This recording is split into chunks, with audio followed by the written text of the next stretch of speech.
বিসমিল্লাহির রহমানির রহিম। আম, আমরা দেওয়ানি কার্যবিধির রিভিশন ক্লাস শুরু করতে যাচ্ছি। দেখেন, আমরা দেওয়ানি কার্যবিধি একটা পদ্ধতিগত আইন, এটা মনে রাখেন।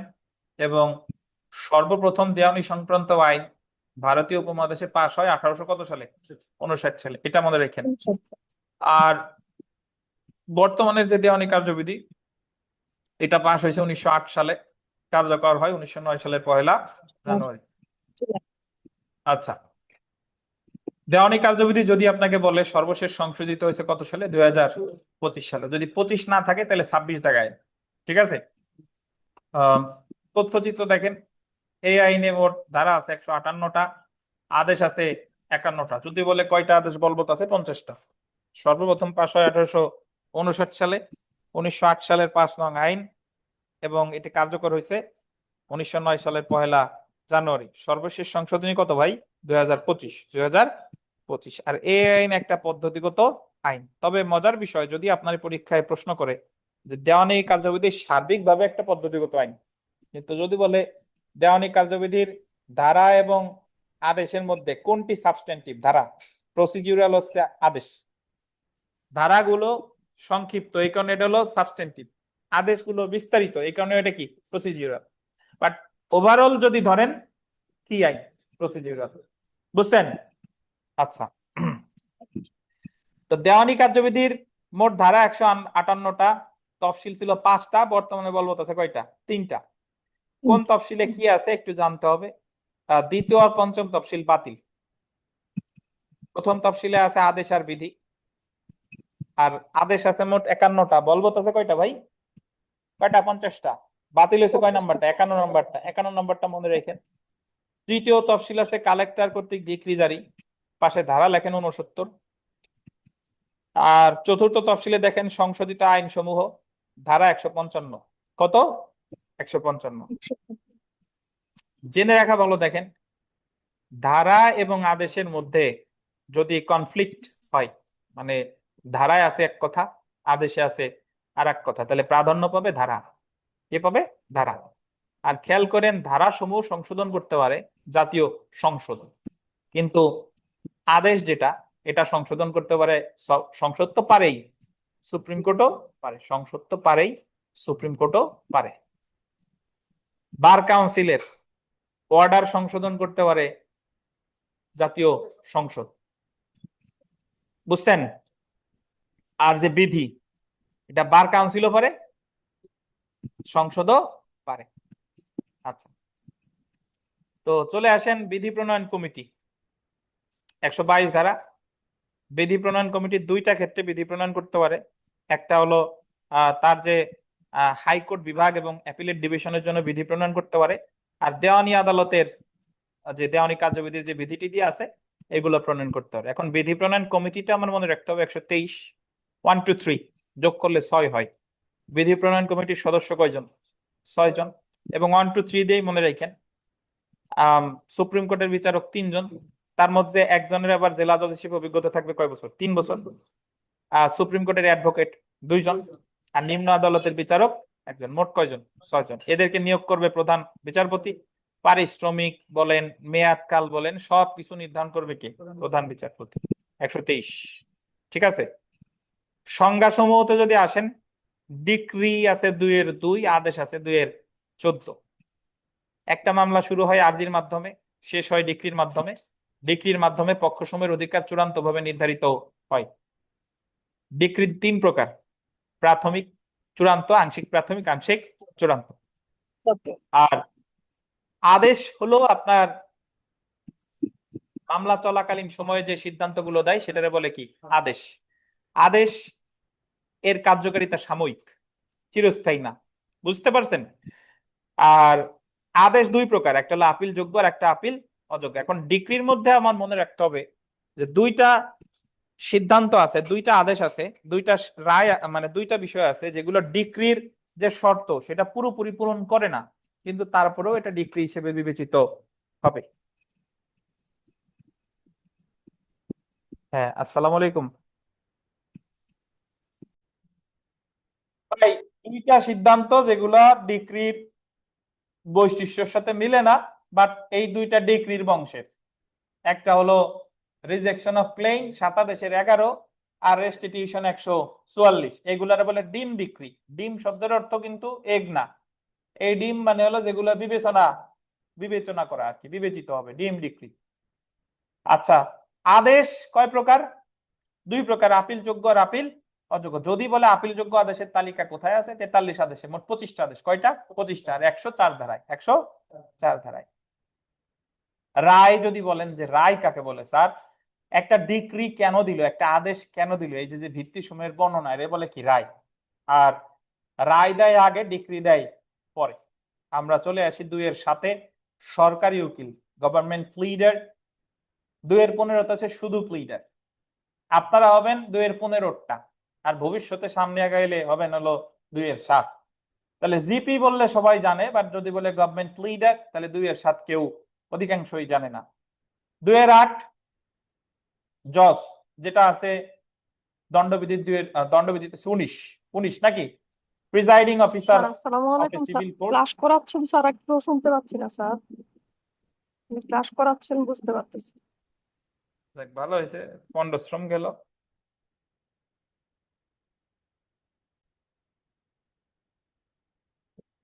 তো তাহলে আমার মনে রাখতে হবে যে আপনার যে presiding officer of civil court, যে জজ, এটা কত? 2-8। আর বাংলায় প্রশ্ন আসতে পারে যে দেওয়ানি আদালত পরিচালনাকারী কর্মকর্তারে কি বলে?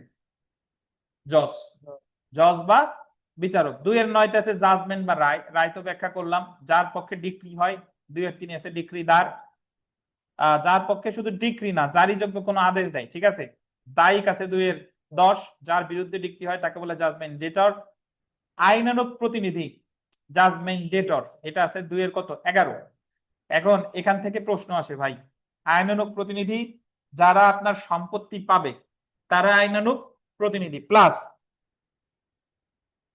আমি আপনাদের মডেল টেস্টে, ক্লাস টেস্টে নিয়েছি, যে আপনার সম্পত্তি অবৈধভাবে দখলে রাখে সেও এক প্রকার কি আইনানুগ প্রতিনিধি। সো এই উত্তর যদি আসে যে অবৈধভাবে দখলকার, জীবনও কেউ লিখবে না যে আইনানুগ প্রতিনিধি, বাট আইনানুগ প্রতিনিধি বিআর অ্যাক্টের যে সংজ্ঞা যদি দেখেন, সেও এক ধরনের কি আইনানুগ প্রতিনিধি।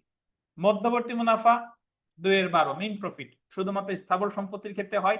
স্থাবর সম্পত্তি হতে যদি আপনাকে কি করে, বেদখল করে, স্বাভাবিক পন্থায় যে লাভ করে সেটা মধ্যবর্তী মুনাফা, ন্যাচারালি যেটা লাভ করে সেটা মধ্যবর্তী মুনাফা হয়। কিন্তু যেটা উন্নয়ন করে লাভ করে সেটা মধ্যবর্তী মুনাফা না। মধ্যবর্তী মুনাফার শুধুমাত্র কোন ধরনের সম্পত্তি? স্থাবর। এই মধ্যবর্তী মুনাফা মামলার আদায়ের তামাদি মেয়াদ কত? 3 বছর। 109। আমরা চলে আসি দেওয়ানি আদালতের গঠন। সিভিল কোর্টস অ্যাক্টের 3 ধারা, সিভিল কোর্টস অ্যাক্ট 1887 এর 3 ধারায় আপনার দেওয়ানি আদালত 5 প্রকার। সিভিল জাজ, জেলা জজ, অতিরিক্ত জেলা জজ, যুগ্ম জেলা জজ, সিনিয়র সিভিল জাজ, সিভিল জাজ। যদি বলে সিভিল জাজ আর সিনিয়র সিভিল জাজ, এই সংশোধনীতে আসছে কত সাল? 2025। আমরা এখন যেটা আমি মনে রাখবো সেটা হলো দেওয়ানি আদালতের এখতিয়ার। এখতিয়ার কোথাও 5 প্রকার, কোথাও 3 প্রকার। আমরা প্রথমে 3 ভাগে ভাগ করবো, বিষয়গত এখতিয়ার, তারপরে আঞ্চলিক এখতিয়ার, আর্থিক এখতিয়ার। আর্থিক এখতিয়ারকে ভাগ করো 2 ভাগে, আদি এখতিয়ার আর আপিল এখতিয়ার। প্রথমে আমরা চলে আসি বিষয়গত এখতিয়ার, সাবজেক্টিভ জুরিসডিকশন। আসসালামু ভাই আলাইকুম স্যার, ক্লিয়ার স্যার, শোনা যাচ্ছে। আচ্ছা, বিষয়গত এখতিয়ার সম্পর্কে আলোচনা করছেন 9 ধারায়, দেওয়ানি কার্যবিধির 9 ধারায়। যদি আপনাকে বলে দেওয়ানি প্রকৃতির মামলা, কত ধারায়? 9 ধারায়। সুটস অফ সিভিল নেচার, কত ধারায়? 9 ধারায়। বারিত না থাকলে, মানে নিষেধ করা না থাকলে, সকল দেওয়ানি প্রকৃতির মামলা দেওয়ানি আদালতে দায়ের করা যায়, 9 ধারা। যদি বলে দেওয়ানি মামলা আমলে নাই, কয় ধারা? 9 ধারা।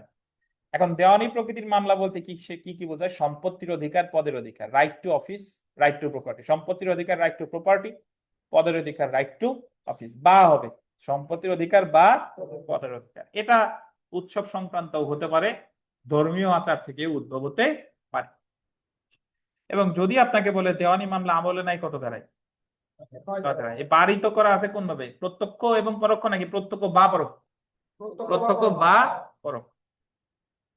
এবং এখানে এই যে courts to try all civil suits unless barred কত ধারায় আছে? 9 ধারায়। তো আমরা চলে আসি আর্থিক এখতিয়ার। ভাই আর্থিক এখতিয়ারে এটা প্রথমে আমার মনে রাখতে হবে পিকুনিয়ারি জুরিসডিকশন, দেওয়ানি কার্যবিধি 6 ধারা। কত ধারা? 6 ধারা। এরপরে সিভিল কোর্টস অ্যাক্টের 18 ধারায় বলছে জেলা জজ এবং যুগ্ম জেলা জজের আর্থিক এখতিয়ার সীমাহীন। আবার সিভিল কোর্টস অ্যাক্টের 19 ধারায় বলছে সিভিল জজের আর্থিক এখতিয়ার 15 লাখ, সিনিয়র সিভিল জজের আর্থিক এখতিয়ার 25 লাখ। এখন একটা মামলা যদি 5 লাখ টাকা হয় তাহলে এটা সিভিল জাজ থেকে শুরু করে জেলা জজ সবার কাছে দায়ের করা যায়, কিন্তু কার কাছে দায়ের করতে হবে? সর্বনিম্ন স্তরের আদালতে। এটা বলছে দেওয়ানি কার্যবিধির 15 ধারা। প্রতিটি দেওয়ানি মামলা বিচার করার ক্ষমতা সম্পন্ন সর্বনিম্ন স্তরের আদালতে দায়ের করতে হবে। কত ধারা? 15 ধারা। তো এই ধারাটা মনে রাখবেন, every suit shall be instituted in the court of the lowest grade competent to try it. কত ধারায়? 15 ধারায়। পিকুনিয়ারি জুরিসডিকশন কত ধারায়? 6 ধারায়। তাহলে আর্থিক এখতিয়ারে আমরা ভাগ করেছিলাম দুই ভাগে। আদি এখতিয়ার, মূল মামলাগুলো যে আদালতে দায়ের করা যায় সেটা বলে court of first instance. Court of first instance কয়টা? 4টা। অতিরিক্ত জেলা জজ ছাড়া সবাই কোর্ট অফ ফার্স্ট ইনস্ট্যান্স। আর আর্থিক এখতিয়ার আর একটা হলো আপিল এখতিয়ার। এটা সিভিল কোর্টস অ্যাক্টের 20 এবং 21 ধারায় বলছে যে আপনার 5 কোটি টাকা পর্যন্ত হলে আপিল করতে হবে জেলা জজের কাছে, 5 কোটি টাকা বেশি হলে কোথায়? হাইকোর্টে। এটাই হলো আপিল এখতিয়ার। আমরা চলে আসি আঞ্চলিক এখতিয়ারে। ভাই আঞ্চলিক এখতিয়ার আলোচনা করছে 16 থেকে 20। কত? স্থাবর সম্পত্তি হইলে 16, 17, 18। অস্থাবর সম্পত্তি বা ব্যক্তির ক্ষতিপূরণ হইলে 19, অন্যান্য ক্ষেত্রে 20। এর মধ্যে 16 ধারা মনে রাখবেন, স্থাবর সম্পত্তি যেখানে মামলা সেখানে 16। স্থাবর সম্পত্তি একাধিক জায়গায় হলে মামলা যে কোনো এক জায়গায় এবং অবস্থান নিশ্চিত 17। স্থাবর সম্পত্তি একাধিক জায়গা বা অনিশ্চিত অবস্থান হলে 18। এখন 16 ধারায় কতগুলো বিধান আছে সেটা হলো কি?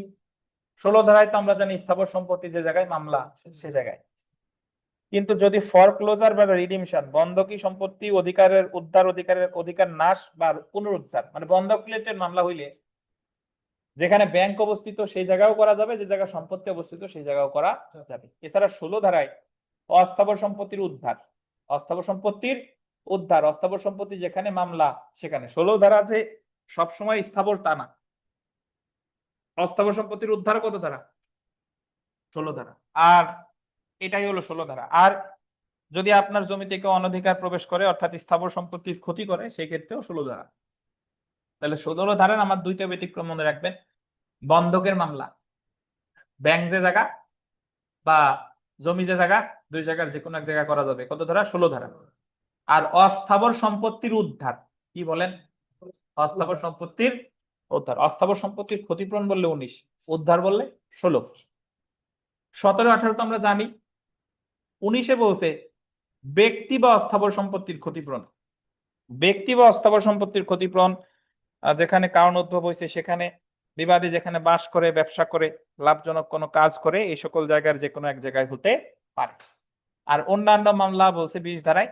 20 ধারায় বলছে যে আপনার ওই 19-এর মতো ঘটনা যেখানে ঘটেছে বা বিবাদী যেখানে বাস করে যে কোনো এক জায়গায় মামলা হতে পারে। এই যে এখতিয়ার সম্পর্কে আপত্তি, এটা আছে 21 ধারায়। এই আপত্তিটা যে কেউ জানাইতে পারে, আইদার প্লেইনটিফ অর ডিফেন্ডেন্ট। এই আপত্তিটা করতে হবে কোর্ট অফ ফার্স্ট ইনস্ট্যান্সে, যে জায়গা মামলা চলমান আছে সেখানে, বিচার্য বিষয় নির্ধারণের সময় অথবা তার মানে সম্ভাব্য প্রথম সুযোগে, অথবা বিচার্য বিষয় নির্ধারণের সময় অথবা তার পূর্বে। আপনি যদি প্রথম আদালতে আবেদন না করেন আপিল বা রিভিশন আদালতে করতে পারবেন না। এটাই হলো আপনার 21 ধারা। তো আমরা চলে আসি res sub judice and race judicata.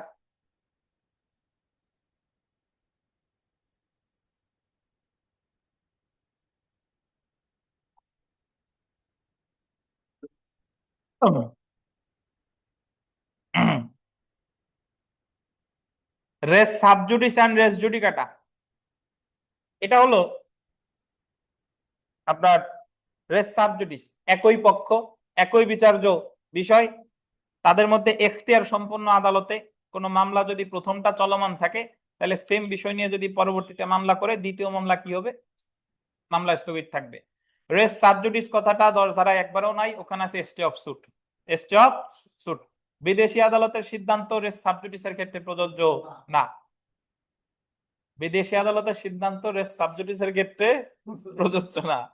তবে একই পক্ষগণের মধ্যে একই বিচার্য বিষয় নিয়ে যদি কোনো মামলা প্রথম আদালতে কি হয়ে যায়, নিষ্পত্তি হয়ে যায়, তাহলে সেম বিষয় নিয়ে যদি আবার মামলা করেন, দ্বিতীয় মামলাটার বিচার কি হবে, বাড়িতে হবে।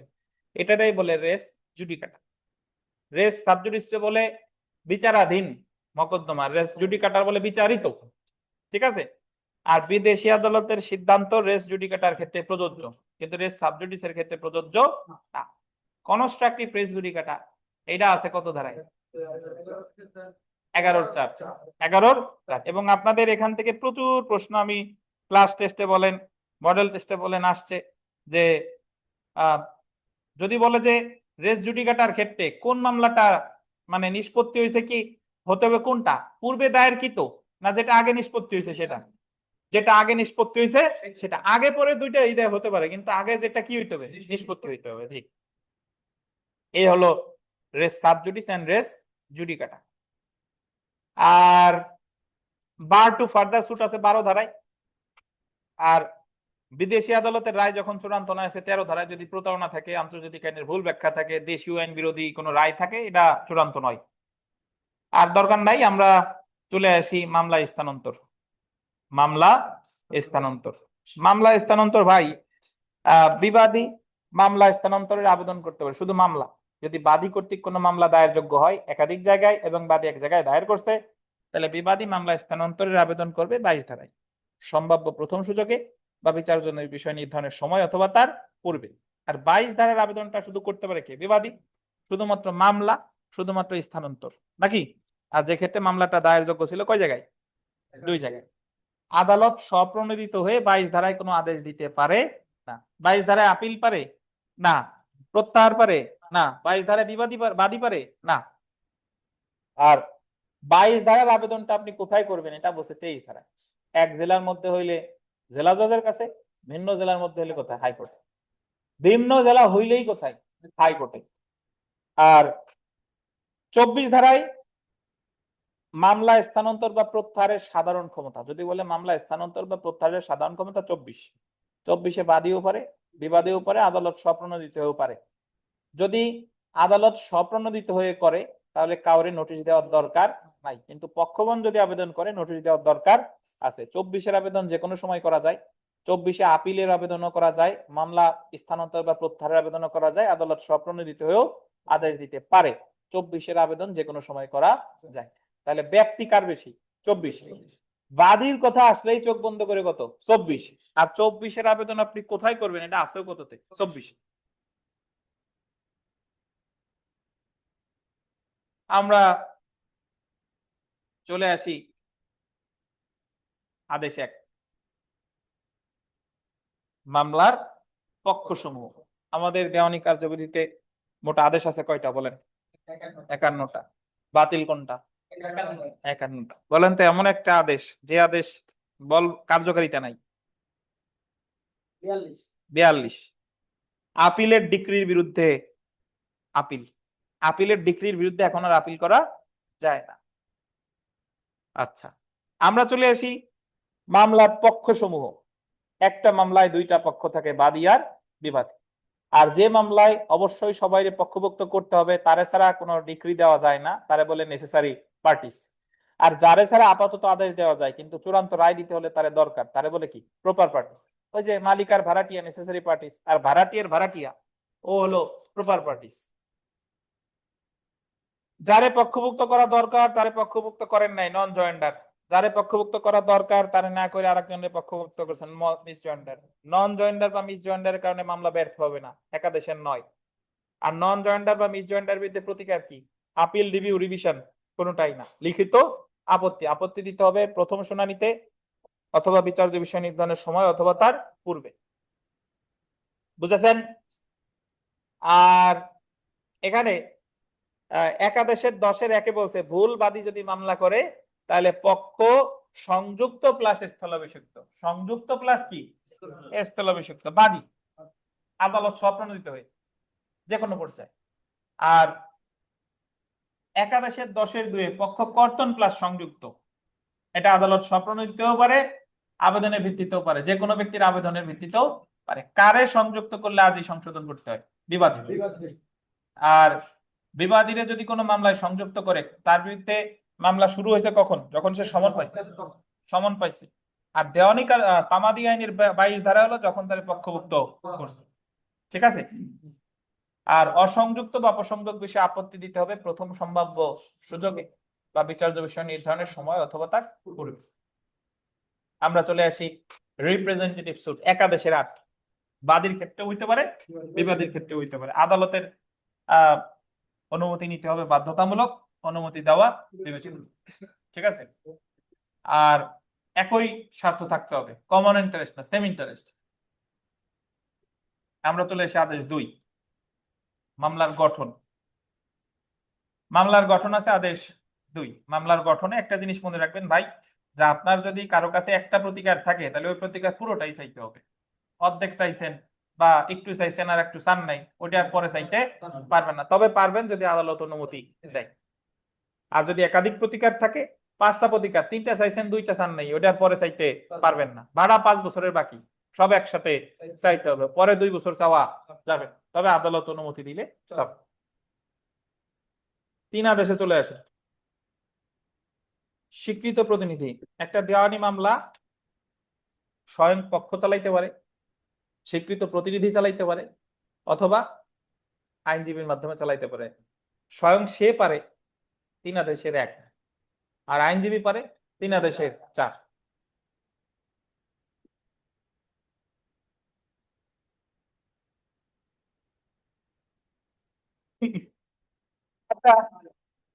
মকদ্দমা দায়েরে আসেন। আমাদের 4 আদেশে বলেছে মকদ্দমা দায়ের, এবং 4 আদেশে যেটা বলেছে সেটা বিস্তারিত ব্যাখ্যা করেছে 26 ধারায়। আপনি মনে রাখবেন যে আরজি দাখিলের মাধ্যমে একটা মামলা শুরু হয় 26-1, এবং 26-2টা 2025 সালে যোগ করেছে যে প্রত্যেক আরজির বিষয় বা ঘটনা সমূহ হলফনামার মাধ্যমে প্রমাণ করতে হবে। এটা আগে ছিল না। এবং মনে রাখবেন 4 আদেশে আরো কতগুলো কথা আছে, যে আরজির কপি দিতে হবে সেরেস্তাদারের কাছে, নিযুক্ত কর্মকর্তা আর কি। আর বিবাদী যতজন, সাদা কাগজে ততগুলা কি দিতে হবে? আরজির নকল। সমনের ফি দিতে হবে, এবং আরজি তৈরি করতে হবে 6 ও 7 আদেশের বিধান অনুসারে। কত কত? 6 ও 7। যদি লিখিত জবাব বলে 6 ও 8, আরজি বললে 6 ও 7, লিখিত জবাব বললে 6 ও 8। এতটুকুই। আমরা চলে এসেছি প্লিডিংস। সো প্লিডিংস এর একটা প্রশ্ন খুবই গুরুত্বপূর্ণ, সেটা হলো যদি আপনাকে বলে pleadings, plaint and written statement, plural হলে এন্ড, যদি বল প্লিডিং এস নাই, তাহলে প্লেইন্ট অর রিটেন স্টেটমেন্ট। এখন মনে রাখবেন প্লিডিংস এ থাকবে শুধু ম্যাটেরিয়াল ফ্যাক্ট, এই জায়গায় কোনো আইন বা সাক্ষ্য থাকবে না। বুঝছেন? আমরা এবং প্লিডিংস এর এই যে তারিখ, টাকার অঙ্ক, এগুলো অঙ্কে, টাকার পরিমাণ, এগুলো অঙ্কে লিখতে হবে। কিসে বলেন? কথায় লিখেন আপত্তি নাই, বাট অবশ্যই অঙ্কে থাকা লাগবে। আমরা চলে আসি প্লিডিংস এর সিগনেচার 6-14। প্লিডিংস এ পক্ষ প্লাস আইনজীবী দুইজনই সিগনেচার করবে, এবং একটু সামঞ্জস্য মনে করে দেয়, মেমোরেন্ডাম অফ অ্যাপিলে শুধু পক্ষ অথবা আইনজীবী, পক্ষ অথবা আইনজীবী। আর প্লিডিংস এ কয়জন? 2জন। আচ্ছা। প্লিডিংস এ সত্যাখ্যান করবে শুধু বাদী অথবা বিবাদী, মানে পক্ষ। এ জায়গায় উকিল সাহেবের তা থাকবে না, এবং কোন স্থানে কোন জায়গায় করছে এটা বলা থাকবে আর কি। আর যদি কোনো কর্পোরেশনের প্লিডিংস হয়, এই সম্পর্কে বলছে 29 আদেশ। কত আদেশ? 29 আদেশ। তাহলে প্লিডিংস এর সিগনেচার 6-14, প্লিডিংস এর সত্যাখ্যান 6-15। প্লিডিংস কর্তন, স্ট্রাইক আউট অফ প্লিডিংস, যদি আপনার আননেসেসারি, স্ক্যান্ডেলিয়াস বা আপনার সুষ্ঠু বিচার বাধাগ্রস্ত করে এরকম কিছু থাকে, তাহলে প্লিডিংস আদালত কর্তন করতে পারে যে কোনো পর্যায়ে। কখন? যে কোনো পর্যায়ে। 6 আদেশে কোনো আপিলযোগ্য আদেশ নাই, 6 আদেশ পর্যন্ত কোনো আপিলযোগ্য আদেশ নাই। 6 পর্যন্ত যাই হোক সব কি রিভিশন। আর যদি বলে প্লিডিংস কর্তনের আবেদন মঞ্জুর বা না মঞ্জুর, প্রতিকার কি? Revision, amendment of pleadings. Pleadings এ যদি কোনো ভুল থাকে বা কোনো তথ্যাবলী ইনক্লুড করার দরকার হয়, এটা অ্যাজ সুন অ্যাজ পসিবল এটা সংশোধন করতে হবে। মামলার যে কোনো পর্যায়ে যায়, তবে 2012 সালের সংশোধনীতে এসেছে যে আপনি যত দ্রুত পারেন করবেন। যদি দেখে আপনার গাফিলতি ছিল, তাহলে প্লিডিং সংশোধনের আবেদন মঞ্জুর নাও করতে পারে, আর মঞ্জুর করলেও বলবে আপনাকে খরচ দিতে হবে। আর উচ্চ আদালতের নজির অনুসারে প্লিডিং সংশোধনের আবেদন এটা কিন্তু ভাই আপিল পর্যায়ে ইভেন জারি মামলার ক্ষেত্রেও করা যায়, এবং প্লিডিং সংশোধনের আবেদন মঞ্জুর হোক বা না মঞ্জুর হোক, রিভিশন। আর প্লিডিং সংশোধনের সময় এটা 18 বিধিতে বলছে আদালত নির্ধারিত সময়। আদালত যদি কোনো সময় নির্ধারণ না করে দেয়, তাহলে সেই ক্ষেত্রে কত? 14 দিন। খেয়াল করেন। আমরা চলে আসি আদেশ 7, প্লেইন্ট। 2025 সালে প্লেইন্টের উপাদান তো 9টা, এখানে একটা সংশোধন আনছে যে প্লেইন্টে বাদী বিবাদীর মোবাইল নাম্বার, তারপরে ইমেল আইডি, এগুলা থাকতে হবে আর কি। প্লেইন্টের উপাদান মোটামুটি 9টা। আদালতের নাম, এই সেই বাদী বিবাদীর নাম, কি কি প্রতিকার চাইছে, তারপরে আপনি আর্থিক মূল্যমান উল্লেখ করবেন মামলার কোর্ট ফির জন্য। বুঝতে পারছেন? আর গ্রাউন্ডস ফর এক্সামিশন বলে তামাদি হতে অব্যাহতির কারণ, কি কারণে আপনার মামলা করতে দেরি হলো, কেন আপনার এই সময়টা তামাদি হতে অব্যাহতি পাবে, এটা বলছে গ্রাউন্ডস ফর এক্সামিশন 7 আদেশের 6 এবং অর্থের মামলা প্রিসাইজ অ্যামাউন্ট লিখতে হবে, তবে যদি ক্ষতিপূরণ হয় আনুমানিক লিখতে পারেন। আর আরজি এটা অ্যাকচুয়ালি আপনি সাদা কাগজে আরজির নকল দিতে হবে, যতজন বিবাদী ততটা আরজির নকল। আমরা চলে আসি আরজি ফেরত।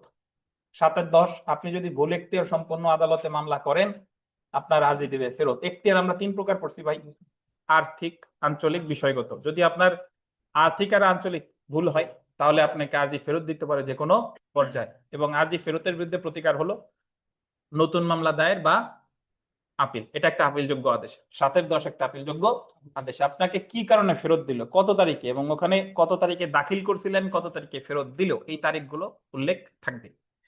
তাহলে আমরা প্রথম আপিলযোগ্য আদেশ পেলাম 7-10। আমরা চলে এসে 7-11, আরজি নাকচ, আরজি প্রত্যাখ্যান, আরজি নামঞ্জুর, রিজেকশন অফ ক্লেম। 7-11-তে 4টা কারণে আরজি খারিজ করা হয়। কজ অফ অ্যাকশন না থাকলে, কোর্ট ফি না দিলে, কোর্ট ফি কম দিলে, বা মকদ্দমার মূল্যমান কম দেখাইলে, আইন দ্বারা বারিত হইলে।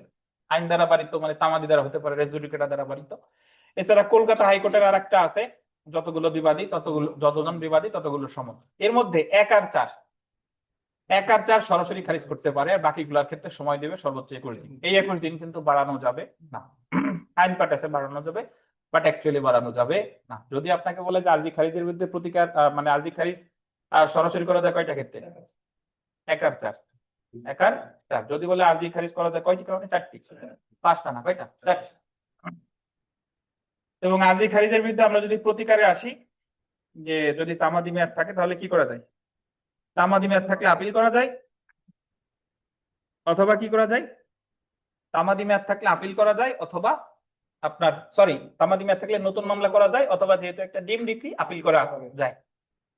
যদি আপনাকে বলে যে আরজি খারিজের ক্ষেত্রে রেস জুডিকাটা প্রযোজ্য কিনা, তামাদি মেয়াদ যদি না থাকে তাহলে প্রযোজ্য, আর তামাদি মেয়াদ থাকলে প্রযোজ্য না। মানে রেস জুডিকাটা মানে কি, যে একবার যদি নিষ্পত্তি হয়ে যায় নতুন মামলা করা যাবে না। তাহলে আরজি খারিজ একটা ডিক্রি, এটা তো ডিক্রি নিষ্পত্তি হয়ে গেছে, কিন্তু তাও নতুন মামলা করা যায়। যদি তামাদি মেয়াদ না থাকে তাহলে নতুন মামলা করা যাবে না। আর আরজি খারিজ আর মামলা খারিজ কিন্তু ভাই এক জিনিস না। আরজি খারিজ হলো আরজিতে ত্রুটি আছে, আর মামলা খারিজ হলো বাদীর ত্রুটি আছে। বুঝছেন? আরজি খারিজ একটা ডিক্রি, মামলা খারিজ একটা কি? আদেশ। আমরা চলে আসি ফিরিস্তি। 7-14-তে বলছে যে আপনি যে সকল দলিলের উপর নির্ভর করেন, সে সকল দলিল আরজির সাথে দিতে হবে। 7-14, যদি কোনো কিছু আপনার না থাকে, কার কাছে আছে জানাই দিতে হবে। 7-15। তবে 7-18-তে বলছে যে সকল দলিল আপনার দেওয়ার কথা, যদি না দেন পরে আর দিতে পারবেন না। তবে 3টা ক্ষেত্রে পারবেন: বিবাদীর সাক্ষীকে জেরা করার জন্য, বিবাদী কর্তৃক কোনো প্রশ্নের উত্তর দেওয়ার জন্য, আর স্মৃতি পুনর্জীবিত করার জন্য। আমরা চলে এসেছি সমন। সামন এটা আছে 5 আদেশ, আর ধারা 27 থেকে কত? 32। 27 থেকে 32। তো বিবাদীর প্রতি সমন যদি বলে, তাহলে 27 ধারা। সমন মনে রাখবেন, এখানে 2টা বিষয়: সমন আদালত ইস্যু করবে 5 কার্যদিবসের মধ্যে, এবং বিবাদী বরাবর পৌঁছাবে 30 দিনের মধ্যে। 5 কার্যদিবসের মধ্যে উনি কুরিয়ার সার্ভিসে দিবে, প্রসেস সার্ভারে দিবে, যারে খুশি দিবে, তারা বিবাদী বরাবর পৌঁছাবে কতদিন? 30 দিন। বোঝা গেল? এবং 2025 সালে এখানে বলছে যে আপনার ওই ইমেইল, SMS এগুলোর মাধ্যমে সমন জারি করা যাবে নয় নয় নয় বিধিতে। 9 বিধি, কত বিধি? 9 বিধিতে। আর 9 কতে হলে ব্যক্তিগতভাবে সমন জারি। আর সমন জারির জন্য যে কুরিয়ার সার্ভিসের তালিকা, এটা প্রণয়ন করবে কে? জেলাজজ। কি করবে? জেলাজজ। আর যদি ওই ব্যক্তিকে পাওয়া না যায়, তাহলে ওনার পরিবারের সাবালক পুরুষ ব্যক্তিকে দিতে পারবে। সরি, নট সাবালক পুরুষ, যে কোনো ব্যক্তি। আগে ছিল পুরুষ, বর্তমানে সিআরপিসি, সিপিসি দুই জায়গায় সাবালক ব্যক্তি, সেটা পুরুষ মহিলা যে কোনোই হোক। জি। তো এছাড়া আর কতগুলা বিষয় আছে। যদি জেলে থাকে তাহলে দিতে হবে জেলের ভারপ্রাপ্ত কর্মকর্তার কাছে। রেলওয়ের ক্ষেত্রে রেলওয়ের যে প্রধান কর্মকর্তা তার কাছে দিতে হবে। আর সৈনিক, নাবিক এদের ক্ষেত্রে কমান্ডিং অফিসার, এদের ক্ষেত্রে কমান্ডিং অফিসার। বিকল্প পদ্ধতিতে সমন VVI 5/20 সাবস্টিটিউটেড সার্ভিস। সাধারণ পদ্ধতিতে যদি সমন জারি করা না যায়, তাহলে বিকল্প পদ্ধতিতে সমন জারি করা যায়। কিভাবে? লটকিয়ে। কিভাবে? লটকিয়ে। বিকল্প পদ্ধতিতে সমন তখনই যখন আপনি সাধারণ পন্থায় কাজ হয় নাই। আর পত্রের মাধ্যমে সমন আছে 5 আদেশের 30। কত বলেন? বিশেষ ব্যক্তির ক্ষেত্রে। কার ক্ষেত্রে? বিশেষ ব্যক্তি। আর আদালত 30 ধারায় বলছে যে ইস্যু গঠনের পর থেকে 30 ধারায় বলছে কতিপয় এক পক্ষ আর এক পক্ষের প্রশ্ন দিতে পারে, দলিল দেখতে চাইতে পারে। এটা বলছে কত ধারা? 30 ধারা। 30 ধারাটা অ্যাকচুয়ালি 11 আদেশ। 11 আদেশ। এটা হয় হলো ইস্যু গঠনের পরে। আর আদালত যারে সমন দিছে হাজির হওয়ার জন্য অথবা দলিল দাখিলের জন্য, সে যদি এটা অমান্য করে, তাহলে 32 ধারা অনুসারে তারে গ্রেফতার করতে পারে, তার সম্পত্তি ক্রয় বিক্রয় করতে পারে, তারে 5,500 টাকা জরিমানা করতে পারে, তাকে জামানত দেওয়ার কথা বলতে পারে, জামানত দিতে ব্যর্থ হলে দেওয়ানি কারাগারে পাঠাইতে পারে। এটা হলো 32। চলে আসি আমরা লিখিত জবাব, আদেশ 8। দেখেন ভাই, এই জায়গা লিখিত জবাব দাখিল করার সর্বোচ্চ প্রাথমিক সময় 30 কার্যদিবস, সর্বোচ্চ কত? 60 কার্যদিবস। তো কার্যদিবস কিন্তু, নট দিন। এবং সরকারের বিরুদ্ধে যদি আপনি মামলা করতে চান, অবশ্যই কি দিতে হবে? নোটিশ। 2 মাস পূর্বে যদি নোটিশ দেন, তাহলে সরকার সময় পাবে 60 কার্যদিবস। আর যদি নোটিশ না দেন, তাহলে সরকার সময় পাবে অ্যাটলিস্ট 90 দিন। 3 মাস, অ্যাটলিস্ট 90 দিন। ভাই, আরজিতে যা যা দাবি করছে সব আপনাকে লিখিত জবাবে অস্বীকার করতে হবে। বুঝেছেন? কোনো যদি অস্বীকার না করেন, তাহলে ধরে নেওয়া হবে আপনি স্বীকার করছেন। কিন্তু একটা জিনিস অস্বীকার না করলে সমস্যা নাই, ক্ষতিপূরণ। কি বলেন? ক্ষতিপূরণ। আর আপনি অক্ষম হইলে স্বীকার না করলেও চলবে। এটা হলো কথা। বিধি টিধির দরকার নাই। Subsequent pleadings, additional written statement. আপনি আদালত বাদী বা বিবাদী যে কারো কাছে অতিরিক্ত লিখিত জবাব চাইতে পারে। অতিরিক্ত লিখিত জবাব বাদীও দিতে পারে, বিবাদীও দিতে পারে। অতিরিক্ত লিখিত জবাব দাখিলের কোনো নির্দিষ্ট মেয়াদ নাই। এই অতিরিক্ত লিখিত জবাব বা সাবসিকুয়েন্ট প্লিডিংস আছে 8 আদেশের 9 বিধিতে। অতিরিক্ত লিখিত জবাব যদি কেউ না দিতে পারে, তাহলে তার বিরুদ্ধে কি ঘোষণা করবে? রায় ঘোষণা করবে 8 আদেশের 10। এবং 8 আদেশের 10 হলো একটা আপিলযোগ্য আদেশ। তো যদি আপনাকে বলে সাবসিকুয়েন্ট প্লিডিংস আছে কোথায়? 8-এর 9। 8-এর 9। আমরা চলে এসেছি সেট অফ বা পারস্পরিক দায়শোধ। অর্থের মামলায় বাদী অর্থের মামলা করছে, বিবাদী এসে বলতেছে যে আমিও তার কাছে অর্থ পাই। বাদীর দাবির সমান অথবা কম, সমান অথবা কম। আর আপনি যদি বাদীর দাবির চেয়ে বেশি হয়ে যান, তখন সেটাকে বলে কাউন্টার ক্লেম। কি বলেন?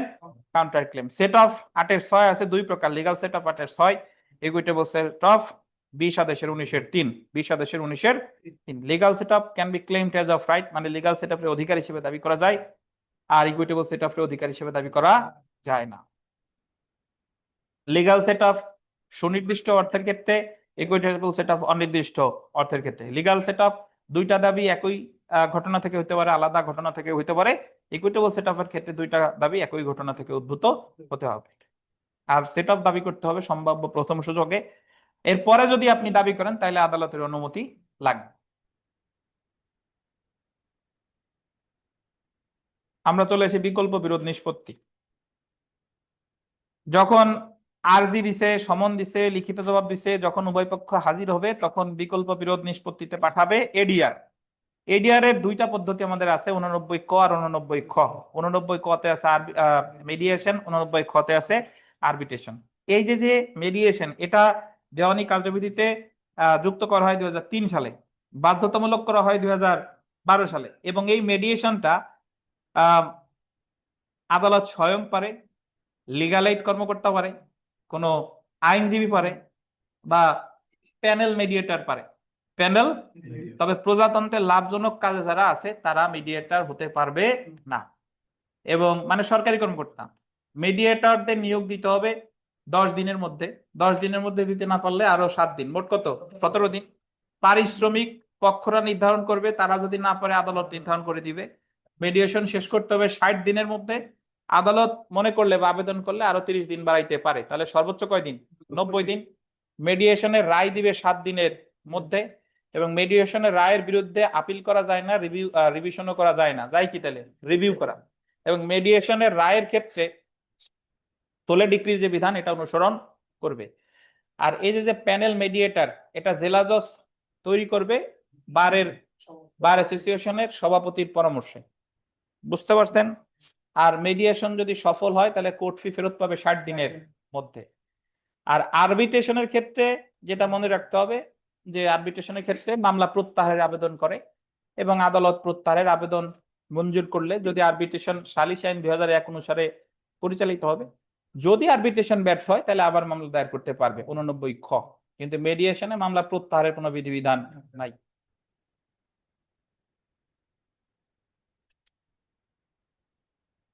দাঁড়ান, আমাদের আজান শেষ হোক, তারপরে শুরু করি।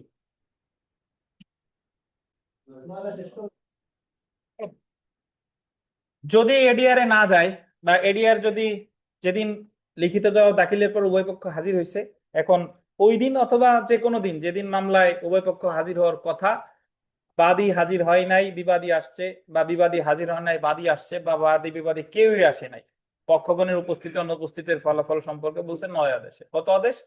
9 আদেশ। তো 4টা ধারায় মামলা খারিজ হয়, 2, 3, 5, 8। 2 বিধিতে খারিজ হয়, প্রসেস ফি দেয় নাই বাদী। 3 বিধিতে খারিজ হয়, বাদী বিবাদী কেউ আসে নাই। এবং 2, 3-এর প্রতিকার আছে 4-এ। তো 4-এ প্রতিকারের আগে 2, 3-এর বিরুদ্ধে রিভিশন করা যায়। 4-এ বলছে নতুন মামলা করা যায়, বা খারিজ রদের আবেদন করা যায় 9 আদেশের 4-এ 30 দিনের মধ্যে, তামাদি আইনের 163 অনুচ্ছেদ। 4-এর আবেদন মঞ্জুর হোক বা না মঞ্জুর হোক, প্রতিকার কি? রিভিশন। আচ্ছা, 5 বিধিতে বলছে সমন বিনাজারিতে ফেরত আসছে, আপনার পদক্ষেপ নিতে হবে 30 দিনের মধ্যে। 30 দিনের মধ্যে বা 1 মাসের মধ্যে পদক্ষেপ নেন নাই, মামলা খারিজ। 5-এর প্রতিকার 5-এই আছে, নতুন মামলা দায়ের করতে হবে। 8-এ বলছে যে শুনানির দিন বিবাদী আসছে, বাদী আসে না, এবং বিবাদী বাদীর দাবির কোনো অংশ স্বীকার করে না, তাহলে খারিজ হবে 9 আদেশের 8-এ। 8-এ খারিজ হইলে রিভিশন করা যায় 8-এর বিরুদ্ধে। 8-এ খারিজ হইলে নতুন মামলা করা যায় না। 9-তে খারিজ রদের আবেদন করা যায়, টাকা পয়সা লাগে না। 9-এর আবেদন না মঞ্জুর হইলে আপিল, মঞ্জুর হইলে রিভিশন। আর 9-এর কতে সরাসরি খারিজ রদের আবেদন 1000 টাকা খরচ লাগে, সর্বোচ্চ সুবিধা পাওয়া যাবে একবার। 9-এর ক মঞ্জুর হোক বা না মঞ্জুর হোক, প্রতিকার হলো রিভিশন। এবং যদি আপনাকে বলে স্থানী মামলা কোনটি, 9-এর 4, 9-এর 9, এগুলো স্থানী। কিন্তু 9 ক, যত ক আছে এগুলো স্থানী না। 9 ক 13 ক এগুলা কি স্থানী না। আচ্ছা, আর আমরা যদি আসি একতরফা ডিক্রি, যে শুনানির দিন বিবাদী আসে নাই, বাদী আসছে, আদালত দেখবে বিবাদী বরাবর ঠিকঠাক ভাবে সমন জারি হয়েছে কিনা। সমন জারি না হইলে আবার সমন জারি নির্দেশ দিবে। আর সমন জারি যদি হয় তাহলে একতরফা ডিক্রি দিতে পারে। একতরফা ডিক্রির বিরুদ্ধে প্রতিকার 4টা। একতরফা ডিক্রি রদের আবেদন করা যায় 9-এর 13-তে। 9-এর 13-এর আবেদন না মঞ্জুর হইলে আপিল, মঞ্জুর হইলে রিভিশন। 9-এর 13-এর সুবিধা 2025 সাল থেকে একবারই পাওয়া যাবে। আর সরাসরি রদের আবেদন 13-এর ক, খরচ 3000 টাকা। আপিল করা যায় 96(2)-তে। 96(2)-তে আপিল করা যায়, অথবা রিভিউ করা যায় 47 আদেশের 1-এ।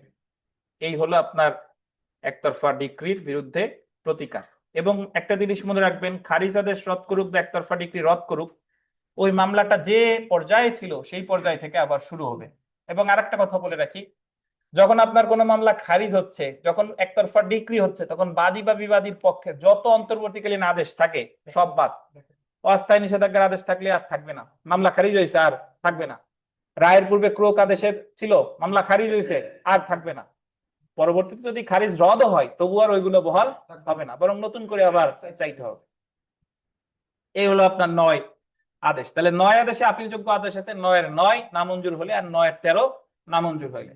যদি আপনাকে বলে মামলার প্রথম শুনানিতে জবানবন্দি গ্রহণ 10 আদেশ। কত আদেশ? 10 আদেশ। পক্ষরে উকিলের কাছে প্রশ্ন করছে, উকিল জবাব দিতে পারে নাই, পক্ষ হাজির হয় নাই, 10-4 রায় ঘোষণা করতে পারে, রায় ঘোষণা করলে প্রতীকের হস্তে আপিল। 10-4 একটা আপিলযোগ্য আদেশ। আমরা চলে এসি 11তে ডিসকভারি আর ইন্সপেকশন। এখানে ডিসকভারি 2 প্রকার, আবিষ্কার 2 প্রকার, প্রশ্নমালা দ্বারা, ঘটনা দ্বারা। আর 11 আদেশে যত দিনক্ষণ আছে সব 10 দিনের মধ্যে প্রশ্ন করবে, 10 দিনের মধ্যে উত্তর দিবে। প্রশ্নমালায় যদি অযাচিত বা অপ্রাসঙ্গিক কিছু থাকে কর্তন করতে পারে। আর ইন্সপেকশন যদি দেখেন, ইন্সপেকশন এখানে কোনো দিনক্ষণ নাই, সরি, ইন্সপেকশনের ক্ষেত্রে 10 দিন, ইন্সপেকশনের ক্ষেত্রে 10 দিন। 11 আদেশের যত দিনক্ষণ আছে সব 10। আর আপনি প্রশ্নের উত্তর দিতে ব্যর্থ হয়েছেন, পরিদর্শন করাইতে ব্যর্থ হয়েছেন, মামলা খারিজ করতে পারে বা একতরফা মানে আত্মপক্ষ সমর্থনের অধিকার বাতিল করতে পারে 11 আদেশের 21। 11 আদেশের 21 এটা একটা আপিলযোগ্য আদেশ, প্রতিকার হচ্ছে আপিল, বিবিধ আপিল। আদেশের বিরুদ্ধে আপিল করলে কি আপিল? বিবিধ আপিল। আর ডিক্রির বিরুদ্ধে আপিল করলে আপিল। স্বীকৃতি। স্বীকৃতি 12 আদেশে 3 প্রকার মাদক: মামলা শিকার, দলিল শিকার, ঘটনা শিকার। মামলা শিকারে কোনো দিনক্ষণ নাই, দলিল শিকারে আছে শুনানির মানে নোটিশের 15 দিন, আর ঘটনা শিকার হলো শুনানির পূর্ববর্তী 9 দিন, শুনানি পূর্ববর্তী 9 দিন। আর স্বীকৃতির প্রেক্ষিতে রায় এটা আছে আপনার 12-6। স্বীকৃতির প্রেক্ষিতে রায় এটা হলো কি বলেন তো? এটা হলো ডিক্রি। এর মধ্যে প্রতিকার কি? এর বিরুদ্ধে প্রতিকার হলো কি? আপিল। বুঝতে পারছেন? কত আদেশ? 12-6। 13 আদেশে আমরা বিস্তারিত পড়বো না। 13 আদেশ হলো production, impounding and return of document, দলিল দাখিল, আটক ও ফেরত। 13 আদেশ। আমরা চলে আসি 14 আদেশ। 14 আদেশে বিচার্য বিষয় গঠন। বিচার্য বিষয় 2 প্রকার: ঘটনাগত, আইনগত। মূল যে মামলা সেটা হলো ঘটনাগত, রেস জুডিকেটা দ্বারা পারিত কিনা, আদালতের এখতিয়ার আছে কিনা, এগুলো হচ্ছে আইনগত বিচার্য বিষয়। বিচার্য বিষয় সংশোধন আদালত করতে পারে 14 আদেশের 5-এ। আর বিচার্য বিষয় প্রণয়নের 120 দিনের মধ্যে সেটলিং ডেট ফর পারেন্টরি হিয়ারিং, চূড়ান্ত শুনানির দিন নির্ধারণ হবে 14 আদেশের 8 বিধিতে 120 দিনের মধ্যে। আর 120 দিনের মধ্যে যখন দিন নির্ধারণ হবে, 18 আদেশের 19 বিধিতে বলছে চূড়ান্ত শুনানি শেষ করতে হবে 120 কার্য দিবসের মধ্যে। একটা হলো দিন, এসডিপিএস হলো দিন 120 দিন, আর শুধু পিএইচ হলে 120 কার্য দিবস। আচ্ছা, আমরা চলে আসি 15 আদেশ। 15 আদেশে মনে রাখবেন মামলার প্রথম শুনানিতে নিষ্পত্তি। মামলার প্রথম শুনানিতে নিষ্পত্তি। কত আদেশ? 15 আদেশ। 16 আদেশে সাক্ষীর সমন। সাক্ষীর সমন দিচ্ছেন, আসেন নাই, তারে ওই যে গ্রেফতার করতে পারে, হুলিয়া জারি করতে পারে, ক্রোক করতে পারে, 500 টাকা জরিমানা করতে পারে। 16 আদেশের 10। 16 আদেশের 10। আর আসছে কিন্তু সাক্ষ্য দিবে না 16 আদেশের 20, তখন রায় ঘোষণা করতে পারে। 16 আদেশের 10 আর 20 হলো আপিলযোগ্য আদেশ। আমরা চলে আসি 17 আদেশ। 17 আদেশে মামলা মুলতবি বা স্থগিতকরণ। মুলতবি আবেদন মঞ্জুর করুক বা না করুক, রিভিশন, ওয়েদার ক্রিমিনাল কেস আর সিভিল সুট। বুঝছেন? মানে দেওয়ানি মামলা হোক বা ক্রিমিনাল মামলা হোক, ফৌজদারি মামলা হোক, সময়ের আবেদন মঞ্জুর বা না মঞ্জুর প্রতিকার কি? রিভিশন। তো 17 আদেশে সময়ের আবেদনটা 2 ভাগে ভাগ করছে: চূড়ান্ত শুনানির পূর্বে, চূড়ান্ত শুনানি পর্যায়ে। চূড়ান্ত শুনানি পূর্বে খরচ ছাড়া 4 বার, আগে ছিল 6 বার, এখন হচ্ছে কয়বার? 4 বার। আর খরচ সহ 3 বার। সর্বোচ্চ খরচ 1000, সর্বনিম্ন 200, তাহলে 7 বার। যে কোনো পক্ষে 7 বার, উভয় পক্ষে 14 বার। আর চূড়ান্ত শুনানি পর্যায়ে খরচ ছাড়া একবারও না, খরচ সহ হচ্ছে 3 বার। 3-3 6, তাহলে 7-7 14 আর 6 কয়বার? 20 বার। একটা দেওয়ানি মামলা এখন সর্বসাকুল্যে উভয় পক্ষ সময় পাবে কয়বার? 20 বার। খরচ ওই একই, 1000 টাকা, 200 টাকা। খরচ যদি না দেয় তাহলে বাদীর মামলা খারিজ, আর খরচ যদি না দেয় বিবাদীর মামলা একতরফা নিষ্পত্তি। প্রতিকার রিভিশন অথবা রিভাইভাল অফ প্রসিডিংস, ফি দিতে হবে কত? 2000 টাকা। রিভাইভাল অফ প্রসিডিংস মঞ্জুর করতে বাধ্য, যত খুশি ততবার করা যায়। একতরফা নিষ্পত্তি আমরা আরো এক জায়গা পাইছি, এটা বলি নাই, 8 আদেশের 1। 60 কার্য দিবসের মধ্যে লিখিত জবাব দেওয়ার কথা, 8 আদেশের 1-এ দেন নাই, একতরফা নিষ্পত্তি। প্রতিকার রিভিশন। তো চলে আসে 18 আদেশ, জবানবন্দি গ্রহণ। আপনার এই 18 আদেশে সবার আগে শুনানি শুরু করবে বাদী পক্ষ। কে? বাদী পক্ষ। আর 18 আদেশের 17 বিধিতে আছে সাক্ষী রিকল। সাক্ষী রিকল 18 আদেশের 18-তে আছে লোকাল ইন্সপেকশন। 18 আদেশের 19-এ আছে যে এসডিপিএইচ, তার মানে চূড়ান্ত শুনানির দিন নির্ধারণের 120 কার্য দিবসের মধ্যে শুনানি শেষ করতে হবে। 18 আদেশের 20-এ আছে যে দৈনন্দিন দোতরফা শুনানি করবে 10টা, আর আংশিক শুনানি করবে 4টা। লিস্টে থাকবে 200টা, 140টার নিচে নেমে আসলে নতুন মামলা নিতে পারবে। বুঝতে পারছেন? তাহলে সাক্ষী রিকল করলে 18 আদেশের কত? 17। 19 আদেশে আমরা কিছুই পড়ি নাই, জাস্ট এফিডেভিট। এফিডেভিট আছে 19 আদেশ। আর কার সামনে হলফনামা করা যেতে পারে? 139। ফৌজদারিতে 539। ফৌজদারিতে 539। রায় ডিক্রি, মামলা শুনানি শেষ হওয়ার সাথে সাথে রায় দিতে পারে অথবা 7 দিনের মধ্যে রায় দিতে পারে। এখন সবার আগে দেয় রায়, রায়ের পরে দেয় ডিক্রি। এবং মনে রাখবেন, রায়ে যদি কোনো ভুল, একবার রায় সিগনেচার করা হলে রায় আর চেঞ্জ করা যাবে না। তবে 152 ধারা বা 20 আদেশের 3 বিধিতে বলছে রায়ে যদি ক্লারিক্যাল মিস্টেক থাকে, করণিক ভুল থাকে বা আকস্মিক ভ্রান্তি বা ত্রুটি বিচ্যুতি থাকে, এগুলো ঠিক করা যাবে। 152 আর 20 আদেশের কত? 3। আর রায় দেওয়ার 7 দিনের মধ্যে দেবে ডিক্রি। রায় যে তারিখ, ডিক্রির তারিখ কি? একই। আর 20 আদেশের 18 বিধিতে আছে বাটোয়ারা মামলা। 54 ধারা 20 আদেশের কত? 18। 54 ধারা 20 আদেশের 18। খরচে আসেন, জেনারেল কস্ট কোনো নির্দিষ্ট অ্যামাউন্ট নাই। আর সর্বোচ্চ সুদ হইতে পারে 6% বার্ষিক। কম্পেনসেটরি কস্ট আগে ছিল 20,000, বর্তমানে 50,000। কম্পেনসেটরি কস্টের বিরুদ্ধে আপিল করা যায় 104 ধারায়। আর বিলম্বের খরচ সর্বোচ্চ কত? 3,000। 35 খ। আপাতত এইটুক জানলেই হবে। আমরা চলে আসি ডিক্রি জারি।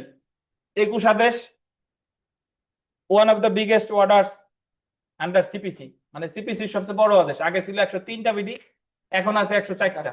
104টা। আপনি জাস্ট মনে রাখবেন যে জারি মামলা করতে হয় কোর্ট অফ ফার্স্ট ইনস্ট্যান্সে। ডিক্রিটা যেই দেখ না কেন, জারি মামলা কোর্ট অফ ফার্স্ট ইনস্ট্যান্স অর্থাৎ বিচারিক আদালতে। জারি মামলা স্থানান্তরে আবেদন করতে পারে ডিক্রিদার বা আদালত স্বপ্রণোদিত হয়ে, দায়িক আবেদন করতে পারে না। অর্থের ডিক্রির ক্ষেত্রে মৌখিক আবেদন করা যায়, লিখিত তো করাই যায়, মৌখিক আবেদনও করা যায়। প্রিসিপ্ট, এক আদালত যখন আর এক আদালতে অনুরোধ করতেছে জারি কার্যক্রমের জন্য, এটার বলে প্রিসিপ্ট। প্রিসিপ্ট 46 ধারায় আছে। প্রিসিপ্টের আন্ডারে ক্রোক আদেশ বহাল থাকবে কতদিন? 2 মাস। গার্নিশি, আমি যার কাছে টাকা পাই, আমার যে দেনাদার, তার দেনাদার হলো গার্নিশি, অর্থাৎ দায়িকের দেনাদার, দায়িকের দায়ী। ডিক্রিদার গার্নিশার, ডিক্রিদার গার্নিশার, আর দায়িকের দায়ী সে হচ্ছে গার্নিশি। আর প্রক্রিয়াটারে বলে গার্নিশি আদেশ। গার্নিশি আদেশ শুধুমাত্র কোন ধরনের জারি মামলায়? অস্থাবর। কি সম্পত্তি? অস্থাবর সম্পত্তি। অস্থাবর সম্পত্তি। বুঝতে পারছেন? ডিক্রিদার গার্নিশার, গার্নিশি হচ্ছে কি? দায়িকের দায়ী। ক্রস ডিক্রি মিক্রি এগুলা কিছু লাগবে না। জারির সময় তামাদি আইনের 182 অনুচ্ছেদে বলছে জারি আবেদনের প্রথম আবেদন বা জারির সময় হলো 3 বছর, নিবন্ধিত হইলে 6 বছর। আর নতুন আবেদন বলছে 48 অনুচ্ছেদে, 48 ধারায়, দেওয়ানি কার্যবিধির 48 ধারায় নিষেধাজ্ঞার ক্ষেত্রে কোনো মেয়াদ নাই, নিষেধাজ্ঞা আজীবন। আর অন্যান্য ক্ষেত্রে 12 বছর। ডিক্রি জারি ফ্রেশ অ্যাপ্লিকেশন বা নতুন আবেদন বললে 12 বছর। তবে যদি আপনারে প্রতারণা করে ভয় দেখায়, তবে 12 বছর পরেও দায়ের করা যাবে।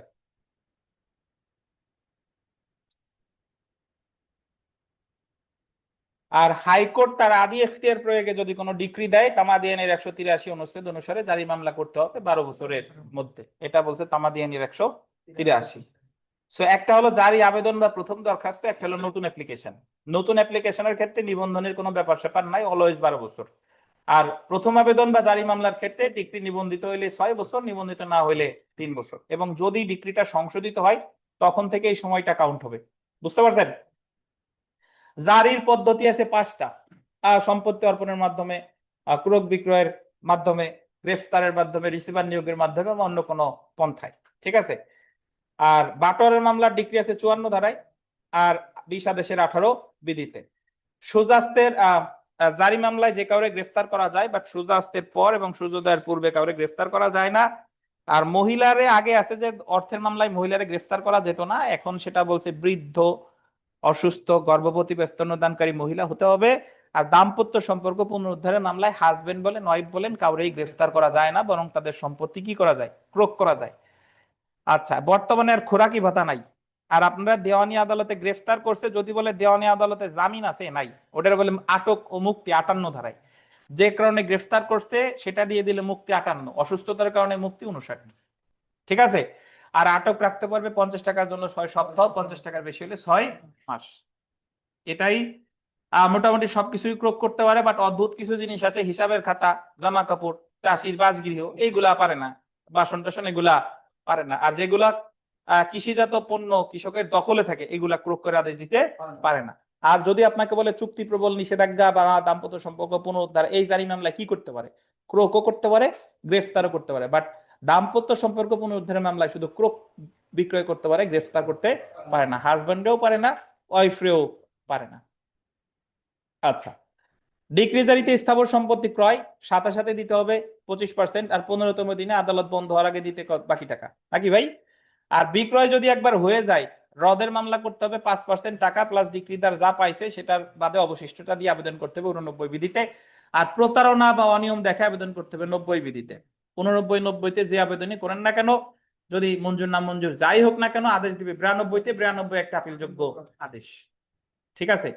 আর জারি মামলায় যদি কেউ বাধা দেয়, জারি মামলায় বাধা দিলে দায়িকের শাস্তি হইতে পারে 30 দিনের দেওয়ানি কারাগারে আটক, 30 দিনের দেওয়ানি কারাগারে আটক।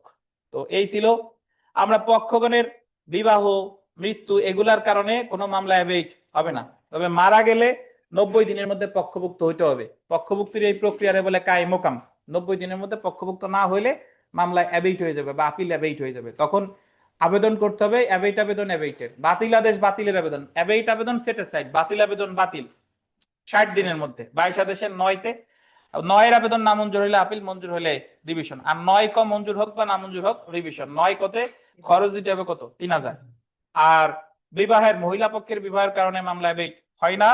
আর দেউলিয়াত্বের কারণে, বিবাদী দেউলিয়াত্ব হলে হয় অ্যাবেইট হবে নাহলে স্থগিত হবে। বাদী দেউলিয়াত্ব হলে সপ্তনিয়োগী বা রিসিভার মামলা চালাই দিতে পারে। বুঝছেন? তাহলে বিবাদী যদি দেউলিয়া হয় কি হবে? স্থগিত অথবা অ্যাবেইট। আর এই যে বাদী বা বিবাদী পক্ষভুক্তির যে প্রক্রিয়া, এর বলে কি কায়ে মোকাম। 22 আদেশের 9 ক তামাদিমে 60 দিন। কয়দিন? 60 দিন। 24 আদেশ আমরা পড়ি নাই। 25 আদেশে একটু টাইটেল মনে রাখবেন। বাদী যদি বিদেশে থাকে এবং দেশে যদি তার কোনো স্থাবর সম্পত্তি না থাকে, তাহলে তারে মামলা করার পর বলতে পারে তুমি জামানত দাও। জামানত না দিলে মামলা খারিজ করতে পারবে। খারিজ আদেশ রদের আবেদন করছে, রদের আবেদন যদি না মঞ্জুর হয় প্রতীকের হলো আপিল। অর্থাৎ 25 আদেশে একটা আপিলযোগ্য আদেশ আছে।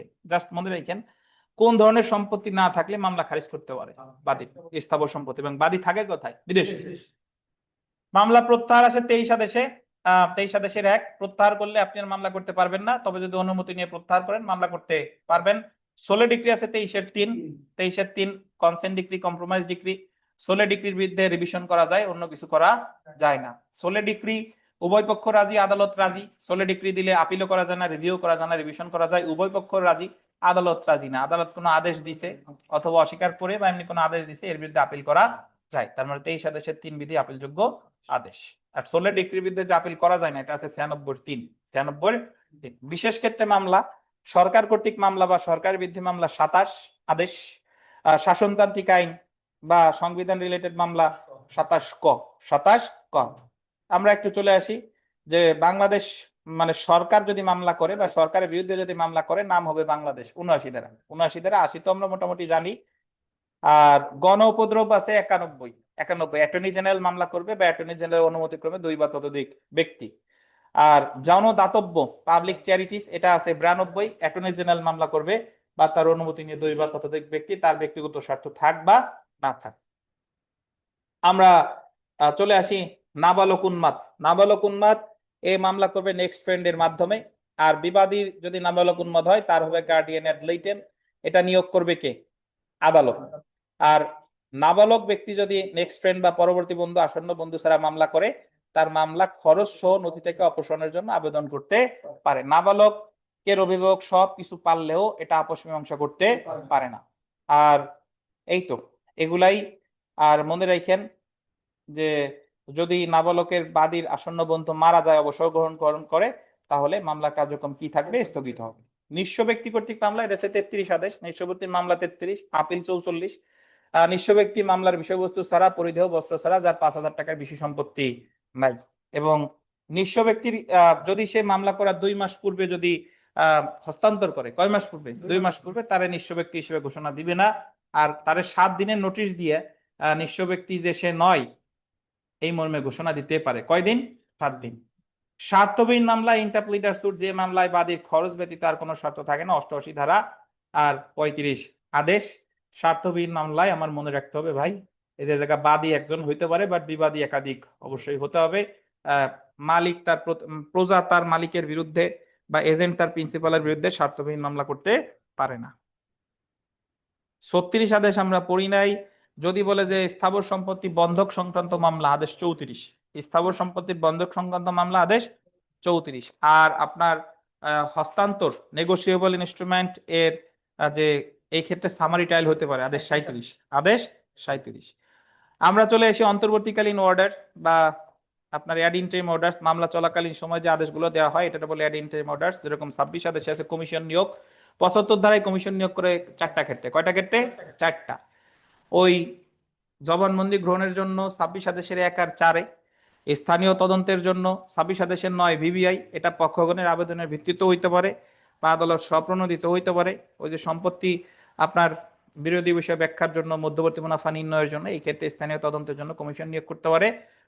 এবং এই রিপোর্টটা জমা দিবে 3 মাসের মধ্যে। 26 আদেশের 9, 26 আদেশে কোনো আপিলযোগ্য আদেশ নাই। সো কমিশন নিয়োগের আবেদন মঞ্জুর করুক বা না মঞ্জুর করুক, প্রতিকার হলো কি? রিভিশন। এবং হিসাবের খাতা পরীক্ষা 26 আদেশের 11। আর সম্পত্তি বাটোয়ারা যখন কালেক্টর করবে তখন কমিশন নিয়োগ করবে না। যদি কালেক্টর না করে তাহলে সম্পত্তি বাটোয়ারার জন্য কমিশন নিয়োগ করতে পারে। 26 আদেশের 13-14-তে বাটোয়ারা রিপোর্ট দিবেও 3 মাসের মধ্যে। কতদিন? 3 মাস। আর 26 আদেশে কোনো আপিলযোগ্য আদেশ নেই। রায়ের পূর্বে গ্রেফতার অর্থের মামলার ক্ষেত্রে 38 আদেশের 1 থেকে 4, অর্থের মামলার ক্ষেত্রে বাদী আবেদন করতে পারে যদি বিবাদী মামলা হেরে যাওয়ার আশঙ্কায় নিজে পালায় চলে যায় বা কোনো সম্পত্তি হস্তান্তর করে ফেলছে। হস্তান্তর, পালাই গেছে বা পালানোর উদ্যোগ নিছে, হস্তান্তর করে ফেলছে, তাহলে রায়ের পূর্বে আটকের আবেদন করবে 38 আদেশের 4-এ। এবং এটা বলা আছে 94 ক। 94 ক, রায়ের পূর্বে আটকের আবেদন করলে তাকে কারণ দর্শানোর সুযোগ দিবে 38-এর 1।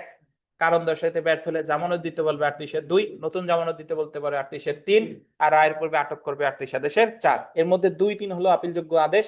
আর রায়ের পূর্বে আটকের আবেদন যদি আটক করে তাহলে 38 আদেশের 4ও আপিলযোগ্য আদেশ 104 ধারায়। 104 ধারায়। আর 38 আদেশের 4-এর আবেদন যদি নামঞ্জুর হয় তাহলে বাদীর প্রতিকার রিভিশন। নামঞ্জুর হইলে তাহলে 38 আদেশের 4 নামঞ্জুর হইলে রিভিশন, মঞ্জুর হইলে আপিল। আর রায়ের পূর্বে ক্রোক আছে 5 থেকে 13 বিধি। 38 আদেশের 5 থেকে 13 বিধি যে কোনো দেওয়ানি মামলায় হতে পারে। যদি বিবাদী মামলায় হেরে যাওয়ার আশঙ্কায় সে সম্পত্তি ক্রোকের উদ্যোগ নেয়, সম্পত্তি বিক্রির বা হস্তান্তরের কি উদ্যোগ নেয়, এটা অর্থের মামলাও হতে পারে, অন্য যে কোনো মামলা হতে পারে। এই আবেদনটা আপনি 5-এ বলছে জামানত দিতে বলতে পারে, কারণ দর্শাইতে বলতে পারে, ক্রোক করতে পারে, বা 6-এ বলছে জামানত দিতে ব্যর্থ হলে বা ক্রোক করতে ব্যর্থ হলে সম্পত্তি ক্রোক করতে পারে। এই ক্ষেত্রে 38 আদেশের 6 হলো আপিলযোগ্য আদেশ। আর 38 আদেশের 6 যদি না মঞ্জুর হয় তাহলে রিভিশন, মঞ্জুর হইলে আপিল।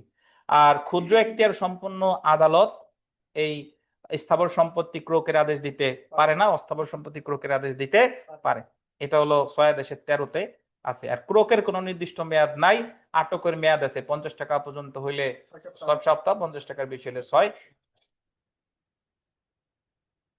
তাহলে 38 আদেশের 2, 3, 6 আপিলযোগ্য আদেশ। আটক আছে 94 ক, ক্রোক আছে 94 খ। ভাই আমরা চলে আসছি অস্থায়ী নিষেধাজ্ঞা। অস্থায়ী নিষেধাজ্ঞা আছে 39 আদেশে 94 গ। 94 গ, মামলা চলাকালীন সময় অস্থায়ী নিষেধাজ্ঞা দেওয়া হয়। এই অস্থায়ী স্থাবর সম্পত্তির ক্ষেত্রে অস্থায়ী নিষেধাজ্ঞা 39 আদেশের 1, চুক্তিভঙ্গ ক্ষতিপূরণের ক্ষেত্রে 39 আদেশের 2 এর 1। 39 আদেশের 1-এ অস্থায়ী নিষেধাজ্ঞা বাদী বিবাদী যে কেউ চাইতে পারে, 2 এর 1-এ চাবে শুধু বাদী।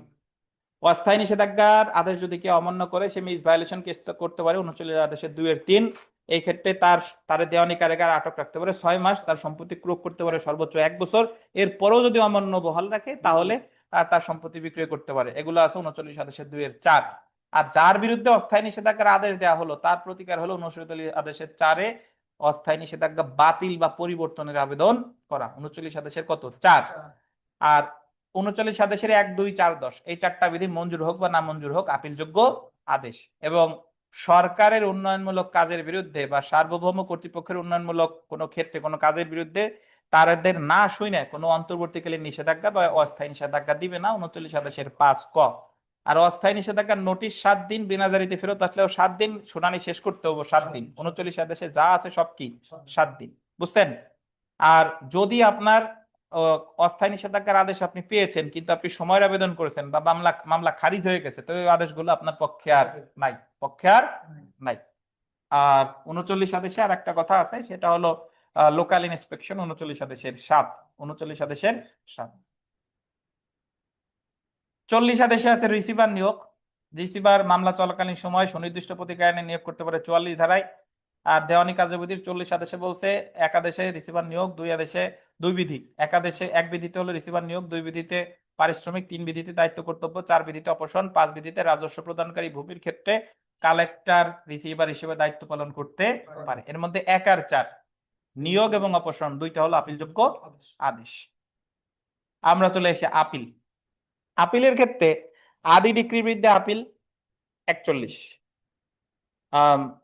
আপনার আদেশের বিরুদ্ধে আপিল 43, আপিল বিভাগে আপিল 45, নিঃস্ব ব্যক্তির আপিল 44, আপিলের ডিক্রির বিরুদ্ধে আপিল 42 আদেশের কোনো কার্যকারিতা নাই।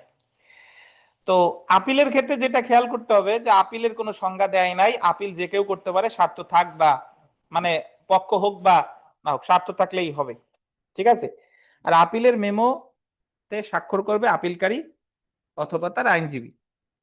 আর আপিলের মেমো সংশোধন বা প্রত্যাখ্যান করতে পারে 41 আদেশের 3-এ। আর আপিলের ক্ষেত্রে আপনার যদি আপিলকারী অনুপস্থিত থাকে বা আপিলকারীর ত্রুটি থাকে, আপিল হয় খারিজ। আচ্ছা, তার আগে আপিল স্থগিত করতে পারে, মানে জারি কার্যক্রম স্থগিত করতে পারে 41 আদেশের 5, 41 আদেশের 5। এটা বিচার, এটা জারি করা সর্বপ্রথম আবেদন করতে হবে ডিক্রি জারি করা আদালতে, আর বিশেষ ক্ষেত্রে আপিল আদালতেও করা যাবে 41 আদেশের 5। আর আপিলকারীর ত্রুটির কারণে হয় আপিল খারিজ, আর আপিলকারীর অনুপস্থিতির কারণে আপিল হয় একতরফা নিষ্পত্তি। তো তার আগে আরেকটা বিষয় পরে, আপিলের মুলতবি 12 কথা বলছে যে আপিলের মুলতবি খরচ ছাড়া 3টা, আর খরচ সহ আনলিমিটেড। খরচ ছাড়া কয়টা? 3টা, আর খরচ সহ অসংখ্য। সর্বোচ্চ খরচ 1000, সর্বনিম্ন 200, এবং খরচ যদি না দেয় তাহলে আপিল খারিজ বা একতরফা নিষ্পত্তি। এক্ষেত্রে revival of appeal, revival of proceedings এর ফি 2000 টাকা হইলেও রিভাইভাল অফ আপিলের ফি 1000 বা 200, 1000 অথবা 200। এখন দেখেন, আপিলকারীর অনুপস্থিতির জন্য আপিল হয় খারিজ, আর প্রতিবাদীর অনুপস্থিতির জন্য আপিল হয় একতরফা শুনানি। তাহলে আপিল যদি খারিজ হয়, আপিলকারীর প্রতিকার 41 আদেশের 19 আর 19 ক, আপিল পুনঃগ্রহণের আবেদন 19 আর 19 ক, 19-এর আবেদন না মঞ্জুর হলে আপিল, মঞ্জুর হলে রিভিশন, আর 19 ক মঞ্জুর না মঞ্জুর রিভিশন। 19 কতে টাকা পয়সা দিতে হবে, বাট কত হবে সেটা বলা নাই। আর আপিল যদি প্রতিবাদীর অনুপস্থিতির কারণে একতরফা শুনানি হয়, তাহলে আবেদন করতে হবে 41 আদেশে 21 আর 21 ক। এক্ষেত্রে 21-এর আবেদন না মঞ্জুর হইলে আপিল, মঞ্জুর হইলে রিভিশন। আর 21 কতে খরচ দেওয়া লাগবে সর্বোচ্চ কত? 3000, মঞ্জুর না মঞ্জুর কি রিভিশন। উভয় ক্ষেত্রেই 30 দিন। কতদিন? 30 দিন। চলে আসি আপিলে পাল্টা, ক্রস অবজেকশন, পাল্টা আপত্তি। মেমোর এগেইনস্টে যেটা দেন সেটা বলে ক্রস অবজেকশন। নোটিশ জারির তারিখ থেকে 30 দিন, নোটিশ জারির তারিখ থেকে 30 দিন। 41 আদেশের 22 বিধি। আপিল আদালতের ক্ষমতা 107 ধারায় 5টা ক্ষমতা, 4টা ক্ষমতা, সরি।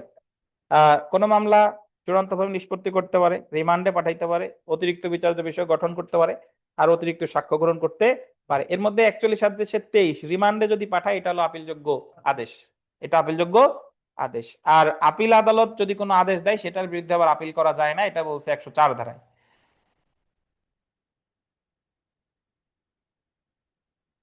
প্রিলিমিনারি পয়েন্টে মামলা যদি প্রিলিমিনারি পয়েন্টে নিষ্পত্তি হয়, তাহলে সেটা রিমান্ডে পাঠাইতে পারে। আদেশ হতে আপিল, আদেশ হতে আপিল 104-এ বলছে, 104-এ বলছে যে 35 কতে ক্ষতিপূরণমূলক খরচের আদেশ দিলে আপিল করা যায়। 95 ধারাটা ব্যাখ্যা করি। 95 ধারায় বলছে যে মামলা চলাকালীন সময় যার পক্ষে স্থায়ী নিষেধাজ্ঞার আদেশ আসলো, যার পক্ষে রোকের আদেশ আসলো, যার পক্ষে আটকের আদেশ হলো, সে যদি মূল মামলা হেরে যায়, তাহলে সে অপর পক্ষের ক্ষতিপূরণ দিবে কত? 10,000। তাহলে 104-এ বলছে 35 কর বিরুদ্ধে আপিল করা যায়, 95 ধারায় প্রদত্ত আদেশের বিরুদ্ধে আপিল করা যায়। আর জারি মামলা ব্যতীত অন্য কোনো সময় যদি তারা গ্রেফতার করে, যেরকম অস্থায়ী নিষেধাজ্ঞার আদেশ অমান্য করলে গ্রেফতার, রায়ের পূর্বে আটক, এইগুলার ক্ষেত্রেও আপিল করা যায় 104। আর 43 আদেশে আপিলযোগ্য আদেশ আছে কয়টা? 25টা। 25টার ভিতরে আমরা কি কি শিখছি দেখেন: 7-এর 10, 8-এর 10, 9-এর 9, 9-এর 13, 10-এর 4, 11-এর 21, 16-এর 10, 16-এর 20, তারপরে আপনার 21-এর 92, 23-এর 3, তারপরে পড়ছি আমরা 38 আদেশের 2, 3, 6, 39 আদেশের 1, 2, 4, 10, তারপর 40-এর 1/4, 41-এর 19, 41-এর 21, 41-এর 23 এই পর্যন্ত আমরা পড়ছি, এইগুলা জানলেই হবে।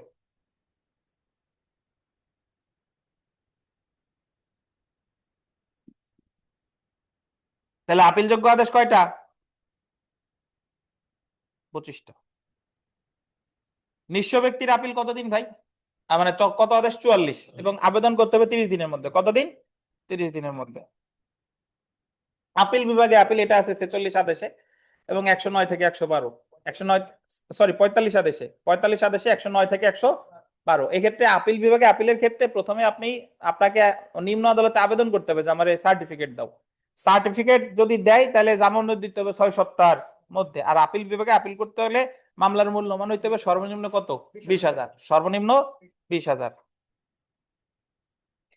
আমরা 113 ধারা এবং 46 আদেশে আছে রেফারেন্স। রেফারেন্স এখতিয়ার শুধু আছে কার? হাইকোর্ট বিভাগের। আইনগত প্রশ্ন উত্থাপিত হইলে রেফারেন্সে পাঠাইতে পারে, আদালত স্বপ্রণোদিত হয়ে পাঠাইতে পারে, পক্ষগণের আবেদনের ভিত্তিতেও পাঠাইতে পারে আপিল অযোগ্য মামলায়। কি মামলায়? আপিল অযোগ্য মামলায়। রিভিউ 47 আদেশ আর ধারা কত? 114।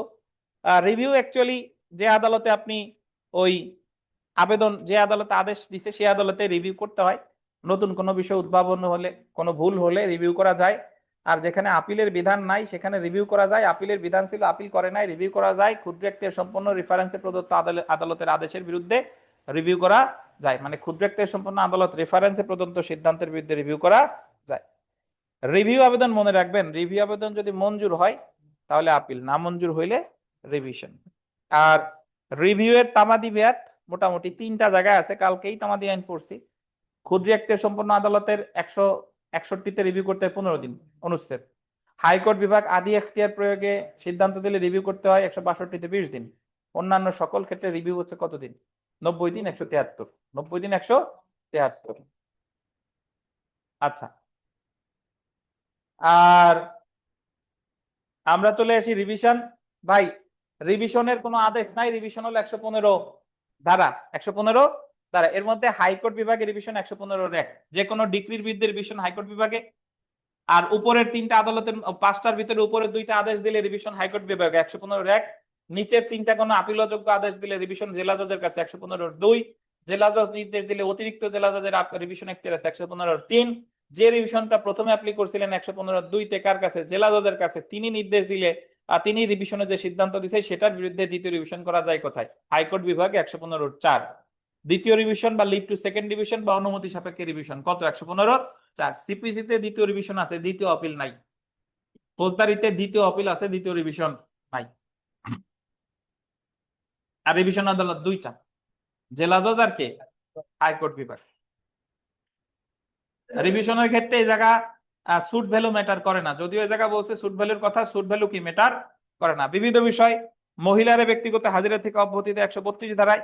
আদালতের ভাষা হবে কত? 137। জজ ম্যাজিস্ট্রেট অব্যাহতি দিচ্ছে 135 ধারায়। কত ধারায়? 135। আমরা চলে আসি রেস্টিটিউশন। রেস্টিটিউশন হলো আপনি জারি মামলায় যা হারাইছেন সেটা ফিরে পাবার যে আবেদন কোর্ট অফ ফার্স্ট ইনস্ট্যান্সে করতে হয়, এটাই হলো রেস্টিটিউশন। বা জারি মামলায় যা হারাইছেন সেটা ফিরে পাবার আবেদন। এবং রেস্টিটিউশনে যে সিদ্ধান্ত দেবে সেটাও একটা ডিক্রি, এর বিরুদ্ধে কি করা যায়? আপিল করা যায় 144 ধারায়। দেওয়ানি আদালতের সহজাত ক্ষমতা। সহজাত ক্ষমতা সকল দেওয়ানি আদালতের আছে, 2টা ক্ষেত্রে প্রয়োগ করতে পারে। ফৌজদারিতে 3টা, দেওয়ানিতে 2টা। ফৌজদারির দেওয়ানির 2টা হলো ন্যায় বিচারের স্বার্থে আর আদালতের কার্যপ্রণালীর অপব্যবহার রোধ করতে। আর এখানে আর একটা 152 ধারায় বলছে রায়, ডিক্রি বা আদেশ সমূহ সংশোধন, অ্যামেন্ডমেন্ট অফ জাজমেন্ট এর ডিক্রি, যদি করণিক ভুল থাকে, আকস্মিক ভ্রান্তি ত্রুটি থাকে, এটা 152।